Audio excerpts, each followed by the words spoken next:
मला आश्चर्य वाटतं महाराज, शासनाने असा निर्णय घेतलाय की पोरांना पोषण आहार देण्याकरता अंडे द्यायचा निर्णय झालाय महाराज.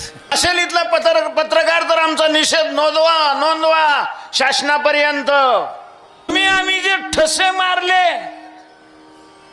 ते काही आपल्याला द्यावं म्हणून मारले का? चला बुवा, धर्माचं संरक्षक आहेत, धर्माचं नाव घेतात. सावधान, धर्माच्या नावावर तुम्ही निवडून आलेले आहात.